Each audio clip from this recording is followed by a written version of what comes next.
இங்க இப்ப office work முடிஞ்சு எல்லாரும் ஹாப்பி தீபாவளின்னு சொல்லிட்டு கிளம்புறாங்க. அப்ப மேனேஜர் ஒரு பொண்ணு மட்டும் உட்காருங்கன்னு சொல்லிட்டு உங்களுக்கு லீவு தானே ஏன் வந்திருக்கீங்க அப்படின்னு சொல்லி கேட்கும்போது நான் தானே சார் ப்ராஜெக்ட் ஹெட் என்ன பண்றது வந்து தானே ஆகணும் வேற வழி இல்லையே அப்படின்னு சொல்றாங்க.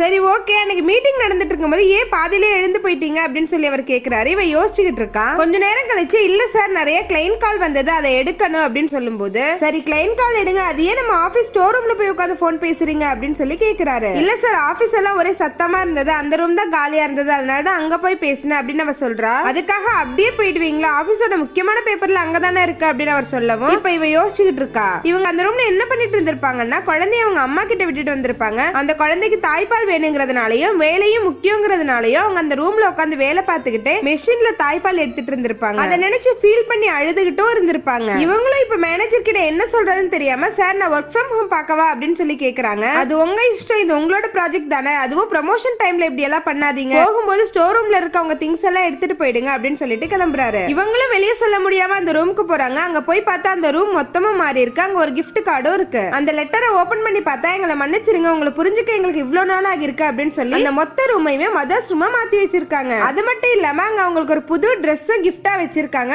அந்த ட்ரெஸ் எடுத்து பார்த்துட்டு கண் கலங்கிட்டு அவங்க அந்த ரூம்லயே உட்காந்துடுறாங்க. இந்த வழியை கடந்து வந்த அம்மாக்கள்ல நீங்களும் ஒருத்தரா இருந்தா மறக்காம கமெண்ட்ல ஒரு ஹார்ட்டின் போட்டு போங்க.